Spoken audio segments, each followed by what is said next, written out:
peacock who lived in the lowland forest named Celestino.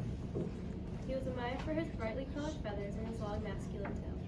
And every day, Celestino would walk around the forest bragging about how perfect he was and showing off to the peahens how talented he was. Even so, the rest of the male peacocks grew even more envious of Celestino day by day. Celestino was very much popular, but his personality was by far egocentric. Until one day, a raccoon named Zora was walking by to see Celestino. Hey there, you handsome feathery fellow.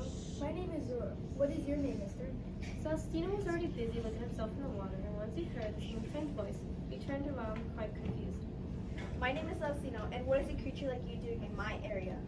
Well, I was taking a walk around the beautiful areas until I saw you, and I asked myself, what is a handsome feathered creature doing around these parts of the forest? I'm the best peacock here, obviously, and every peahen loves me. They admire me so much. Unlike any other peacock, it should be obvious by now. I'm the better one here. What if I told you that there's a far better area than this dreadful forest? A place filled with peahens and no other peacocks. And how can I be sure that you're telling the truth? Oh, I'm certainly telling the truth. I even know the way. Just take my hand and close your eyes. You will see the most amazing place ever to exist. Because of this led Celestino to temptation. Alright, then lead the way, trash panda. And Zora did. He took Celestino's wing and held it while Celestino was closing his eyes with pipers.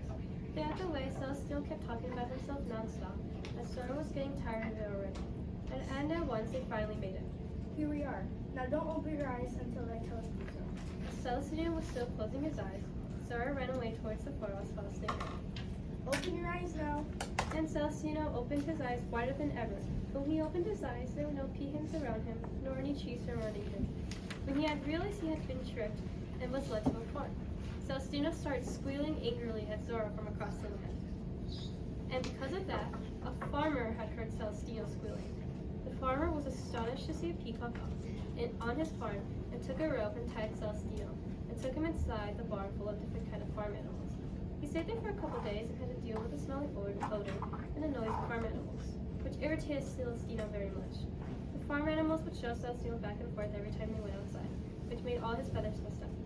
Until finally, the farmer had accidentally left the gate open, and Celestino made a run for it. He ran as fast as he could towards the forest, leaving him with freedom. He had never felt so happy in his life before. When he finally made it to the forest, he found a flock of peacocks and peahens once again. As Celestino barged through the leaves, the rest of the peacocks and peahens were shocked to see him once again. They had never seen Celestino so filthy and stained so much before.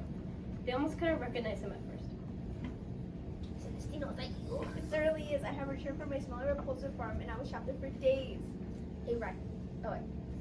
How come you're at the farm? A raccoon tricked me and made me follow him into the farm. A raccoon, please, why would you believe in something so man-made?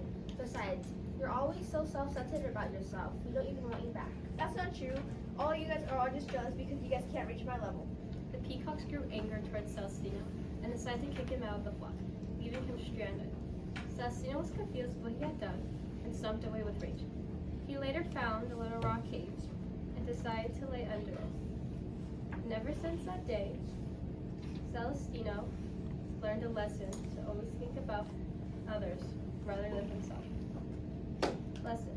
A self-centered person can only see the faults of others, but are often colorblind to see their own.